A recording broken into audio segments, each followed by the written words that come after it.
वैष्णवी हगवणे आत्महत्या प्रकरणी आता नवीन अपडेट समोर आले. कसपटे कुटुंबियांना धमकावणाऱ्या निलेश चव्हाणची अमानुष कृत्य आता उघड झालेत. आरोपी निलेश चव्हाण ही त्यांच्या पत्नीचा अमानुष छळ करायचा. स्पाय कॅमेराच्या सहाय्यानं स्वतःच्या पत्नीचेच अश्लील व्हिडिओ तो काढायचा. निलेश चव्हाण विरोधात 2019 साली पत्नीनंच पुण्यातील वारजे पोलिसात गुन्हा दाखल केला होता. तर वैष्णवी हगवणे प्रकरणात गुन्हा दाखल करण्यात आलेल्या निलेश चव्हाणचा इतिहास देखील स्वतःच्याच पत्नीच्या अमानुष छळाचा राहिला आहे. स्पायराच्या सहाय्याने स्वतःच्याच पत्नीचे आक्षेपार्ह व्हिडिओ रेकॉर्ड केल्याबद्दल निलेश चव्हाणवर 2019 साली वारजे पोलीस ठाण्यात गुन्हा दाखल करण्यात आला. निलेश चव्हाणचे नेमके कारनामे काय ते एकदा आपण पाहूयात ग्राफिक्सच्या माध्यमातून. कसपटेंना धमकावणाऱ्या निलेश चव्हाणचं 3 जून 2018 साली लग्न झालं होतं.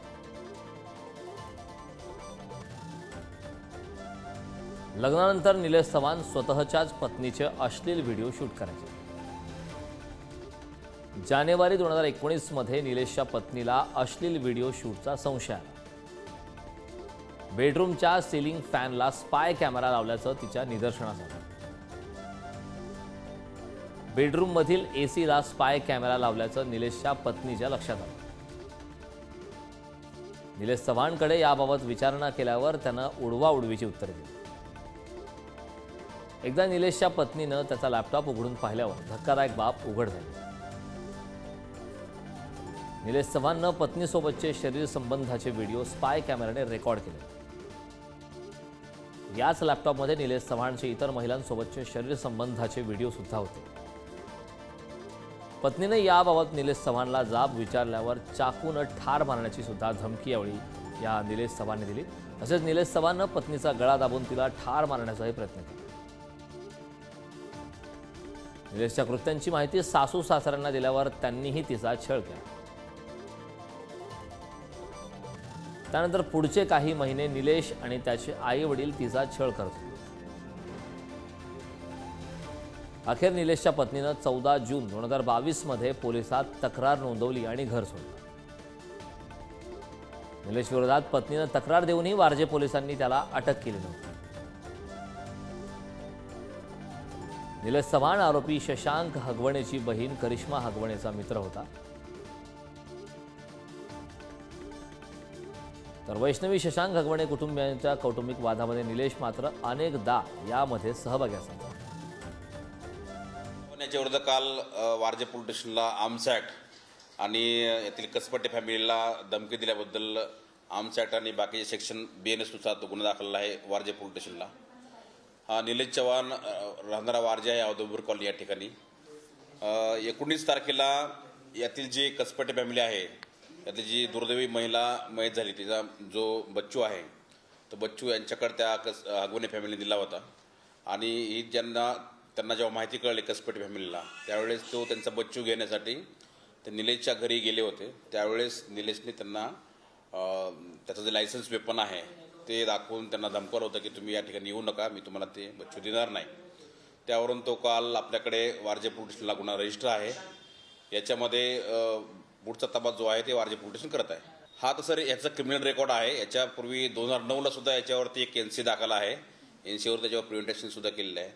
नंतर याच्यावरती हिंजवाडी पोलीस स्टेशनला ड्रंक ड्राईव्हचा पण एक केस दाखल आहे आणि त्याच्यावर सुद्धा त्याची पुढची प्रिव्हेंटेशन झालेली आहे. 2022 मध्ये याच्या पत्नीने, भाग्यश्री नाव आहे त्या पत्नीने, त्याच्यावरती 376, 377 या कलमान्वये त्याच्यावरती गुन्हा दाखल केलेला आहे आणि त्याच्याविरुद्ध कोर्टामध्ये सुद्धा चार्जशीट याचं पूर्वी गेलेलं आहे. एकंदरीत पाहता याचे काही पास्ट क्रिमिनल रेकॉर्ड आपल्या रेकॉर्डवर दिसून येत आहे. याचा हगवणे कुटुंबियांशी काय संबंध आहे निलेश चव्हाण? आता याच्यातले आता जास्त डिटेल याच्यामध्ये तुम्हाला बावधन पोलीस सांगू शकेल, परंतु याच्यामध्ये त्याची फॅमिली रिलेशन होते आहेत हे याच्यावर सिद्ध होतं की ज्या त्यांचा बच्चू त्या ठिकाणी त्यांनी ठेवला होता त्या त्यांचे फॅमिली रिलेशन असू शकतात आणि हे तपासात पुढच्या गोष्टी ज्या आहेत हे पिंपरी चिंचवड पोलिसांच्या तपासात कदाचित पुढे आले असेल. कसपटे कुटुंबियांची मागणी आहे की त्यांच्यावर अपहरणाचा गुन्हा दाखल केला करा, मात्र आपण आता बंदुकीला धमकवलं. आपल्याकडे जी तक्रार आहे त्यांनी त्यांच्या स्वहस्ताक्षरात लिहून दिलेली तक्रार आहे त्या तक्रारीवरून याच्यामध्ये जे सेक्शन अप्लाइड होतात ते सेक्शन आपण लावलेले आहेत. याच्यामध्ये अपहरणाबद्दल त्यांनी त्यांच्या तक्रारीमध्ये कुठेही असं काही मेन्शन नाही केलेलं आहे.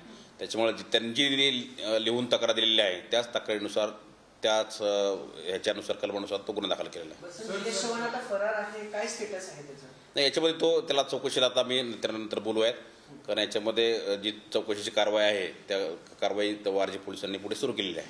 सर सजाच्या पत्नीची तक्रार दिली होती त्या 2022 नेमकी त्या तक्रारीत काय म्हटलं होतं? त्याच्यामध्ये असं की अनैसर्गिक प्रकारचा संबंध त्यांनी ठेवले होते पत्नीसोबत किंवा तो मारहाण केलेली होती, त्याच्या अंगावर जे होते दागिने वगैरे ते त्यांनी हिसकावून घेतले होते किंवा रॉबरीचा प्रकार केला होता, असे काही सेक्शन त्याच्यामध्ये त्या निलेशच्या विरुद्ध दाखल आहेत. त्यानुसार ते गुन्हा दाखल करून नंतर कोर्टात त्याचं सेशन गेलेलं आहे. त्यांनी काय व्हिडिओ रेकॉर्डिंग काय केलं? कॅमेरा असं पूर्वीच्या तक्रारीमध्ये त्यांनी म्हटलेलं आहे. आता त्या डिटेलमध्ये आपल्याला जावं लागेल, परंतु याच्यामध्ये याला आणखी एक म्हणजे याचं वेपन लायसन्स पण त्याला 2 ऑक्टोबरमध्ये त्याला 22ला त्याला मिळालेलं आहे. तर ती सुद्धा आपण पुढची कारवाई त्याच्यामध्ये वेपन सुद्धा करत आहोत. सर पण मग जो निलेश चव्हाण आहे, जसं तुम्ही सांगितलं की रेकॉर्डवरही गुन्हेगार आहे, पण आपल्याकडे वारजेला याच्या आधी फक्त 376चा तो एकच गुन्हा होता जो पत्नीने फिर्याद दिली होती, बरोबर? बरोबर आहे. त्यावेळेस काही कारवाई केली होती आपण, त्याची काही माहिती घेतली असेल? त्याच्या पुढची कारवाई चार्जशीट आणि पुढची कारवाई ती कारवाई पूर्ण झालेली आहे. त्यानंतर त्याच्यावर प्रिव्हेंटेशन सुद्धा कारवाई झालेली आहे. परंतु हिंजवडीला पण ड्रंकन ड्राईव्हची त्याच्यावर केस आहे. पूर्वी वारजे पोलीस स्टेशनला सुद्धा 2009 साली एक पायगुडे नावाची इसम आहेत, त्यांनी त्याच्यावर दाखल केली होती तक्रार, त्याच्यावर सुद्धा प्रिव्हेंटेशन केलेलं आहे. आणि हा कालचा जो आहे रिसेंट कसपटे फॅमिलीला त्यांनी धमकावल्याचा पिस्टलचा दाग दाखवून हे सुद्धा गुन्हा काल दाखल केलेला आहे.